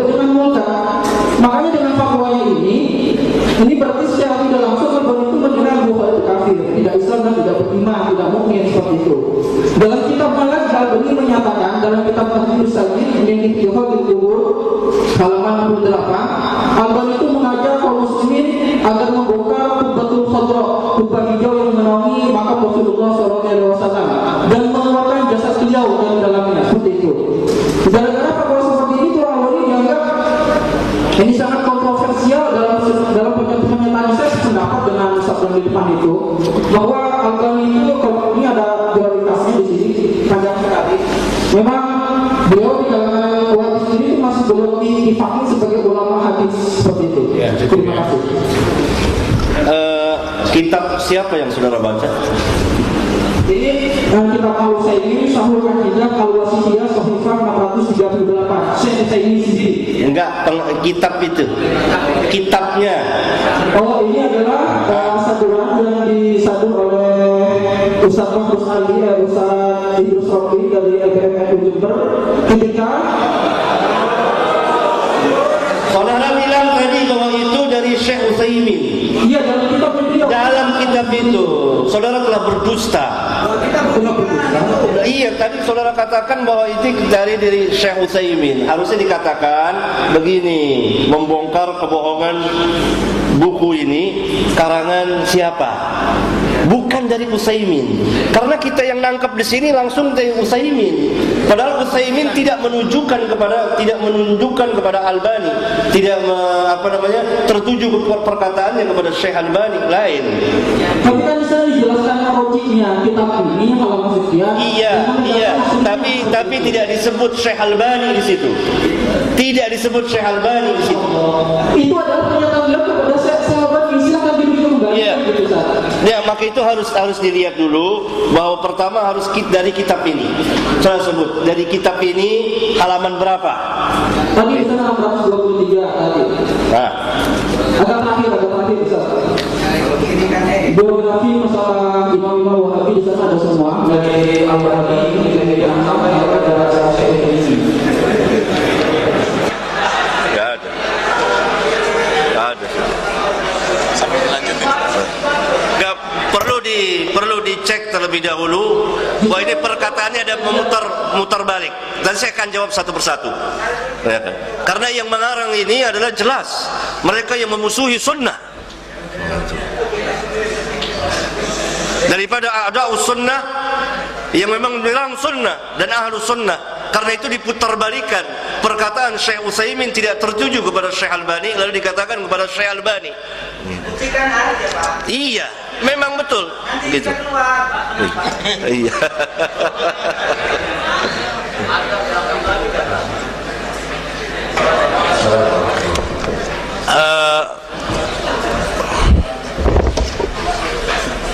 Apa? Enggak.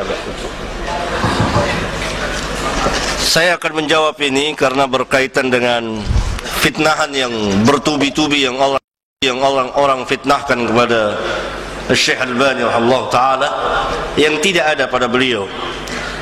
Yang sangat licik dari orang ini adalah, dan ini dapat diketahui dengan jelas, Syekh Albani betul berpendapat ba'adzan 2 kali pada hari Jumat saat ini tidak tepat karena telah hilang ilatnya. Beliau jelaskan. Syekh Utsaimin sebaliknya, khilaf ilmiah di antara para ulama.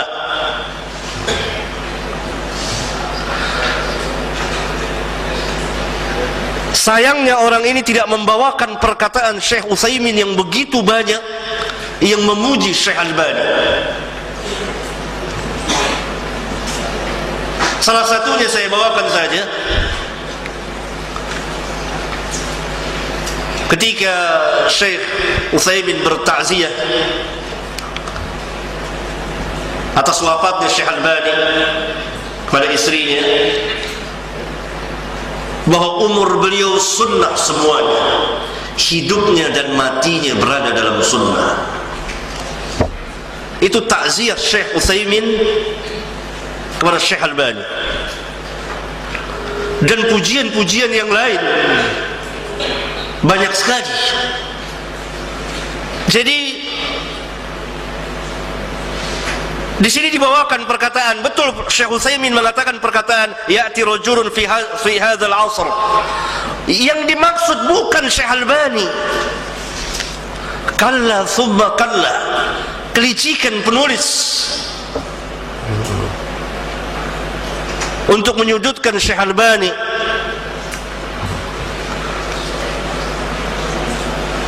Kemudian kulli syai'in halikun illa wajhu, dan mengatakan Bukhari mengkafirkan. Dari mana sarih oleh Syekh Albani yang mentahris Sahih Bukhari, yang meringkas Sahih Bukhari, membela Sahih Bukhari. Ini fitnah yang sangat besar sekali. Kemudian mengajak membongkar kubah, tidak pernah ada di Tahdzirus Sajid tertulis tidak demikian. Sama sekali tidak demikian. Bukan itu, hanya dipotong-potong, dipenggal-penggal. Kenapa Syekh Albani? Karena Syekh Albani fi hadzal asr, dia menegakkan sunnah bersama saudara-saudaranya, menjelaskan tentang manhaj salaf, menghancurkan bid'ah dan ahlinya, menegakkan tauhidullah, menghancurkan kesyirikan dan ahlinya, bersama saudara-saudara yang lain, menampakkan manhaj salaf, mendakwakan. Kami tidak mengatakan bahwa Syekh Albani maksum, tidak, ada kesalahannya. Kemusuhan terhadap para ulama ahlu sunnah wal jamaah, sampai Syekh Utsaimin dan Syekh bin Bas dan lain-lain para ulama juga terkena fitnahan. Bahkan tidak aneh, dahulu Asy-Syafi'i juga dikenal, dituduh berbagai macam tuduhan dan lain sebagainya.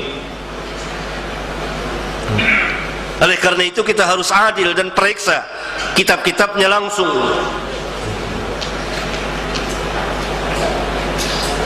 Tidak mungkin Syekh Nasir langsung mengatakan, Syekh Utsaimin langsung menuduh Syekh Albani. Tidak. Perbedaan ilmiah dalam masalah ijtihadiyah, dalam sebagian permasalahan ahkam wajar di antara para ulama, sebagaimana perbedaan madhab yang 4. Ada yang berpendapat demikian dan begini dan seterusnya. Oleh karena itu fitnahan seperti tadi, Syekh Albani tidak mempunyai guru adalah min abtalil batil, dari sebatil-batil perkataan. Karena begitu banyak gurunya Syekh Albani dan dijelaskan, dan hal yang tidak masuk di akal seorang berilmu tanpa guru dan mengetahui dengan sejumlah hadis dan rawi. Sehingga Syekh Abdul Aziz bin Baz mengatakan tidak ada di kolong langit ini orang yang lebih alim pada zaman ini tentang hadis selain Syekh Albani.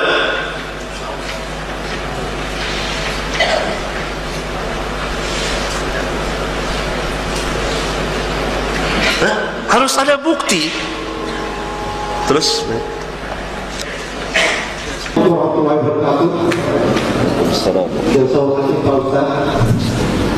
Jadi saat ini tidak bertanya, hanya ingin mengusulkan ya, atau minta pada Pak Ustaz Abdul Hakim. Mungkin kami kurang ya, apa namanya, mencari tentang hadis-hadis. Ini penting juga bagi kami. Jadi kami minta kepada Pak Ustaz Abdul Hakim untuk memperbanyak atau disusun hadis-hadis palsu itu, disebarkan, dibagikan kepada kami agar kami bisa membacanya. Ya. Jadi kami tidak bertanya hanya membaca Surabaya. Jadi jangan teman-teman kalau bertanya semua dengan kepala dingin. Ini bukan berdebat, tapi kita tukar pikiran. Assalamualaikum warahmatullahi wabarakatuh. adapun saran saya telah membuat sudah lama. Hadis-hadis, enggak, ini punya saya. Hadis-hadis, mana dia punya saya? Ini dia. Hadis-hadis dhaif dan maudhu. Saya karang dan saya jelaskan. Saya hadiahkan tadi sama yang tanyakan saran. Ya, ada.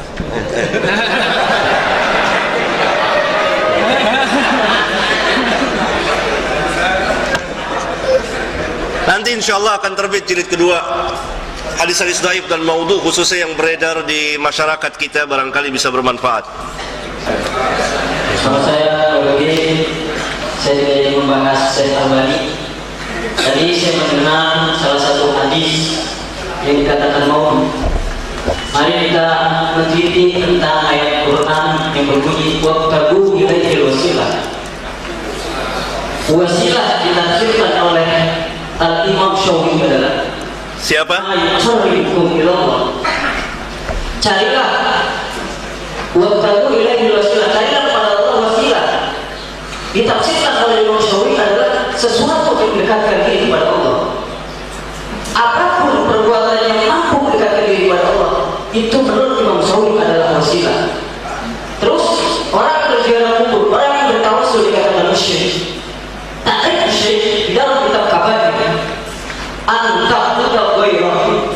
Seseorang yang menyembah kepada Allah, kepada selain Allah, menyembah batu, menyembah gurunya, bahkan menyembah nabi yang pun itu adalah musyrik. Tetapi orang yang mempunyai keyakinan hanya kepada Allah yang menyembah, terus dia mendekatkan diri melalui para nabi, para Rasulullah.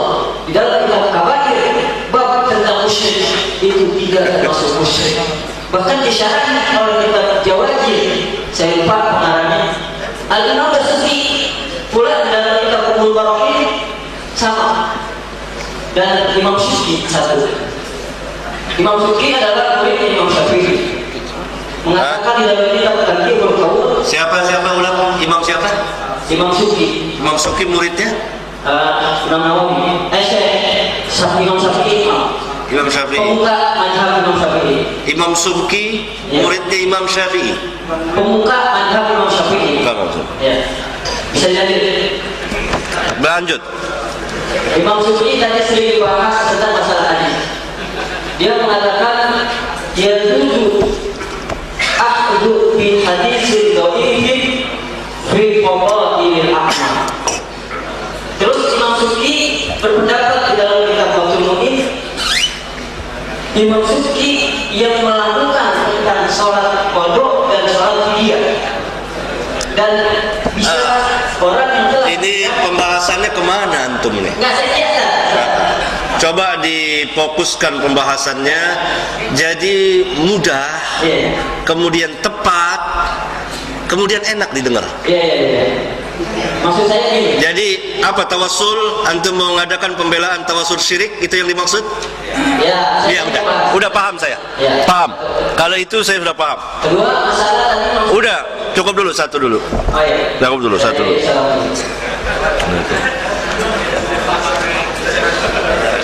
Paham.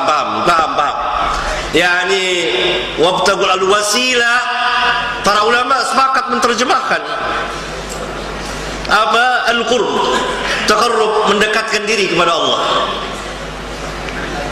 Dengan apa? Mendekatkan diri kepada Allah dengan apa? Dengan amal saleh, amal taat. La khilafa bainal mufassirin. Tidak ada perselisihan di antara ahli tafsir. Silahkan baca tafsir yang sangat besar, tafsir oleh Al-Hafidz Ibn Katsir dalam menafsirkan ayat tadi. Taqarrub, mendekatkan diri kepada Allah dengan amal taat, amal yang Allah ridhoi. Mengerjakan apa yang Allah syariatkan. Ini tidak ada perselisihan.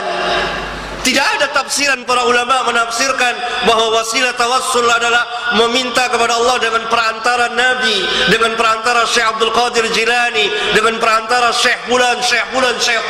Lalu apa perbedaannya kita dengan kaum musyrikin pada zaman dahulu ketika mereka meminta kepada Allah dengan perantara berhala, liqarribuna ilaihi zulfa, agar mereka mendekatkan kami kepada Allah dengan satu pendekatan.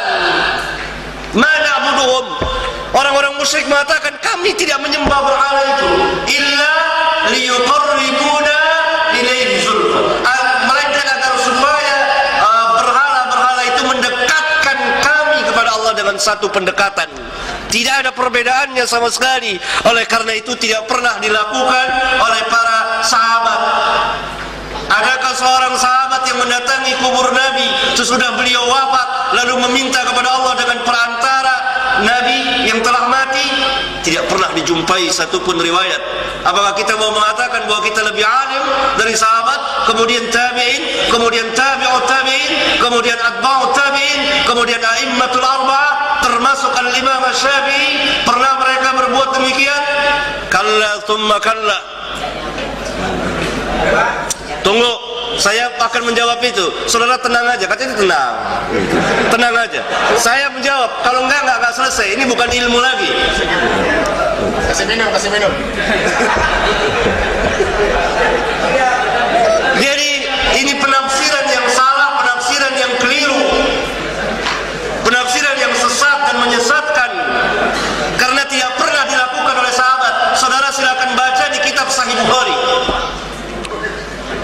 Di kitab Sahih Bukhari dalam kitab Al-Istisqa,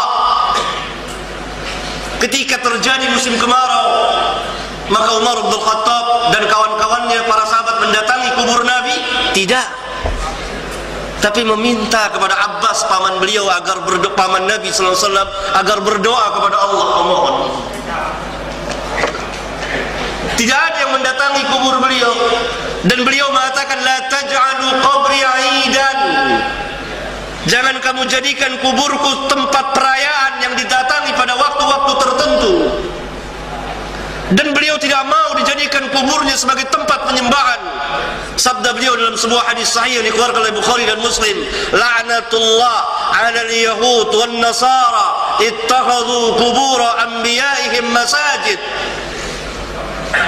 Laknat Allah kepada orang-orang Yahudi dan Nasara yang menjadikan kubur nabi-nabi mereka sebagai masjid-masjid, tempat peribadatan. Itu kubur Nabi. Bagaimana dengan kubur yang selain Nabi? Dan ini merupakan penyimpangan dari akidah Islam kepada akidah penyembah berhala, akidah Islam yang sahihah. Maka dari itu orang-orang yang seperti ini membuat hadis-hadis palsu untuk memuatkan bid'ah dan kesyirikan mereka. Tapi tentu mereka akan kecewa sepanjang zaman, karena para ulama kita telah memberitahukannya dari zaman ke zaman, membongkar kesesatan mereka. Oleh karena itu ikhwan sekalian, lihat tafsirnya, apa kata ulama dan apa yang dimaksud. Mendekatkan diri apakah dengan cara seperti yang dilakukan?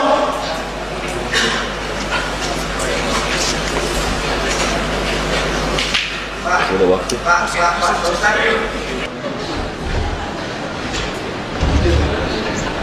Assalamualaikum warahmatullahi wabarakatuh. Masjid Al-Mubasyiri. Terima kasih kepada yang Jakarta Utara yang telah mengadakan kegiatan ini, membuka cakrawala telah berpikir kami. Kepada Bapak Ustaz Hakim, sekarang ini banyak beredar buku terkait hal-hal akidah seperti yang disampaikan tadi oleh Bapak di pojok tentang buku yang dikarang oleh Agus Mustafa, bahwa akhirat tidak kekal, bahwa azab kubur tidak ada, bahwa Nabi Adam itu dilahirkan. Itu buku sudah beredar sangat banyak sekali dengan pendekatan ilmiah. Tentu mungkin ini menjadi sesuatu yang meresahkan bagi umat. Maka dalam hal ini sampai saat sekarang ini, MUI sendiri belum pernah menyampaikan informasi tentang eksistensi buku ini. Kita tadi berbicara tentang tawasul dan sebagainya. Mungkin kalau kita mau membaca, maka kita mampu memahami apa yang hakiki, bukan dari terjemahan tentunya. Dan ketika itu terjemahan, tentu interpretasi manusia akan berbeda. Karena pada saat sekarang ini di hadapan kita Bapak Guru kita dalam menguasai berbagai ilmu, beliau tidak memaksa kita tentunya, tetapi mengajak kita untuk merenung ulang bahwa benarkah yang selama ini saya dapat sesuatu yang hak. Dan terima kasih. Assalamualaikum warahmatullahi wabarakatuh. Yang lain. Assalamualaikum. Assalamualaikum warahmatullahi wabarakatuh. Gimana tadi? Ya. Berdiri. Mana? Saya ucapkan selamat saudara dan hakim dan teman-teman yang banyak bergerak soal pihak yang banyak terjadi di masyarakat Indonesia. Tapi ada hal yang saya tuh masih minta tanya menyangkut berita yang kelihatannya kok begitu lebar gitu kan. Dan saya yaitu begini Ustaz, bagaimana menurut Ustaz, ya, misalkan ada sekelompok orang bersepakat dalam menghidupkan salah satu sunnah Rasulullah, misalnya menanam pohon atau menjual. Nah, untuk rapinya organisasi itu, rapinya kelompok itu dibentuk misalkan suatu nama, misalkan Majmu'atul Nur Sunnah, seperti itu kan. Nah, bagaimana dalam itu kepada kita? Yang kedua, di dalam rangka menggiatkan Ramadan itu, dia banyak mengutip hadis dari Rasulullah maupun Al-Quran untuk lebih memberikan semangat terhadap kelompok tersebut. Nah, jadi di sini itu ada suatu kelompok yang mana sering membicarakan perangan pohon dengan berdasarkan Al-Quran dan hadis, gitu kan, dan juga memiliki nama. Dia tidak bermaksud memisah belah, bukan, tapi itu hanya sebagai suatu organisasi yang sesuai teratur dan terlalu dengan baik. Organisasi sosial menanam pohon. Apakah itu namanya pakai hadis gitu. Ya, cukup. Terima kasih. Pertama untuk Bapak dari Majelis Ulama Jakarta Utara, sesuai dengan janji acara ini jangan setahun sekali, tapi 3 bulan sekali. Sehingga wawasan kami ini yang saya yakin di para du'a, para mubalik, sehingga memang mereka punya wawasan yang lebih luas, sehingga mereka dalam dakwah bisa mengecek kembali apa yang sudah disampaikan selama ini. Itu yang disampaikan Pak Ustaz tadi itu memang sudah disampaikan oleh para ustaz, para mubalik kepada masyarakat. Kasihan masyarakat kita hanya disampaikan hadis-hadis palsu, hadis-hadis dhaif yang kemudian akhirnya masyarakat ini tidak pernah ada pencerahan. Satu.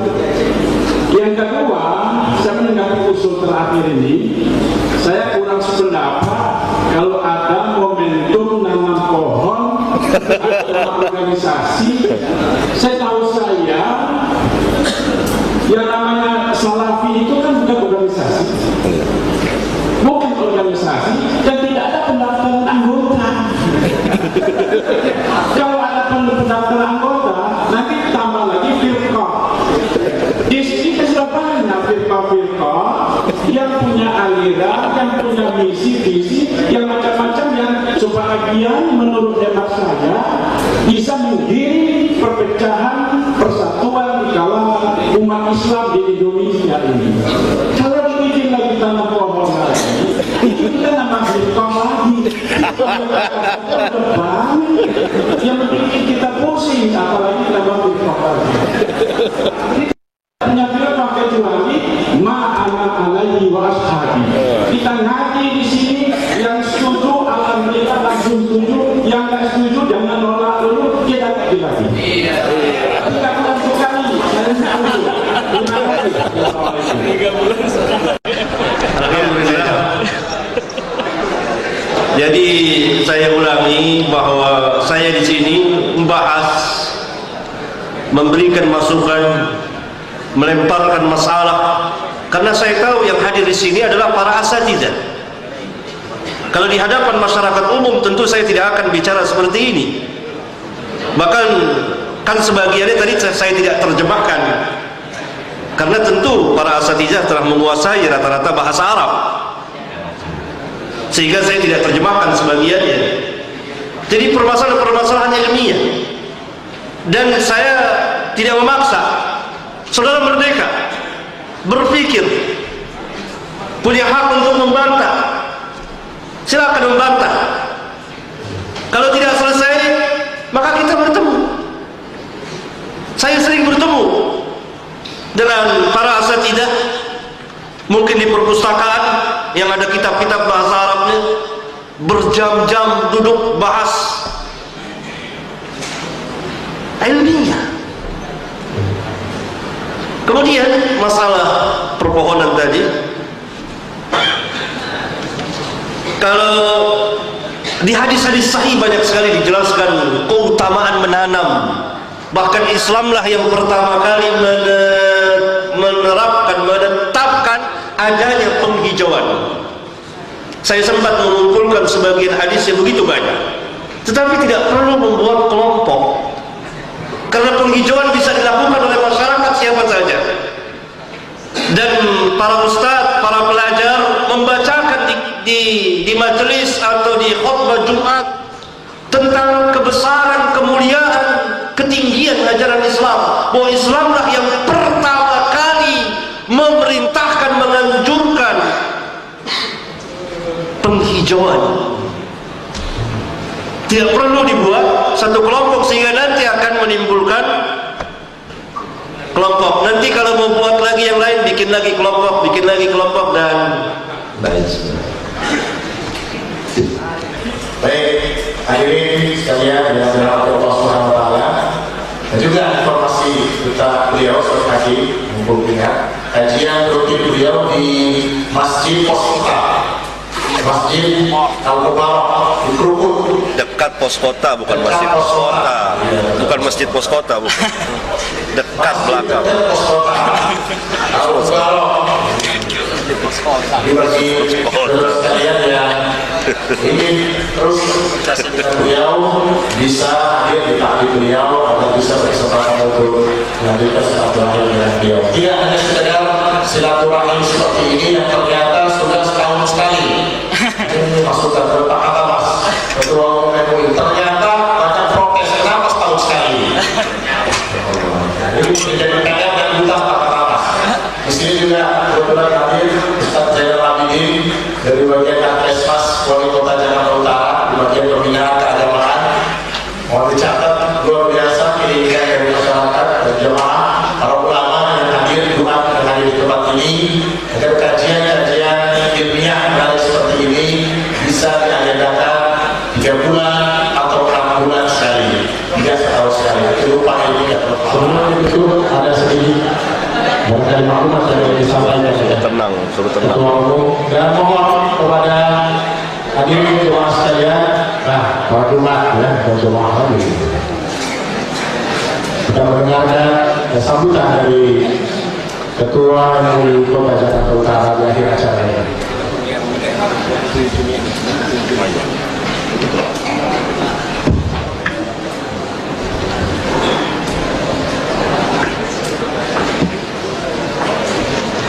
Setelah beberapa jam kita menyaksikan dan mengikuti pengajian yang cukup bagus ini, maka untuk memenuhi keinginan jamaah sekalian, insya Allah nanti 3 bulan sekali sesuai dengan pernah saya sampaikan tahun yang lalu, mudah-mudahan tanggal 27 Juni yang akan datang hari Sabtu barangkali bisa nanti bisa 27 Juni ini sekali saya ngomong tanggal 27 Juni 2009 yang akan datang hari Sabtu kita akan kembali insya Allah. Nanti melibatkan seluruh pengurus MUI Jakarta. Kalau ini belum tidak sempat pengurus MUI, nanti dia jadi panitia, ketua panitia dia. Masih muda. Siapa?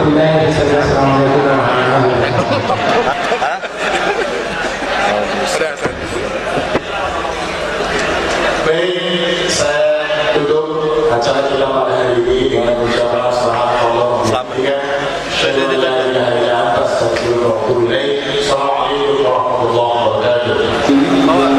Undangan dipersilakan untuk mengambil hadiah di counter di belakang, panitia telah disediakan. Seluruh hadirin yang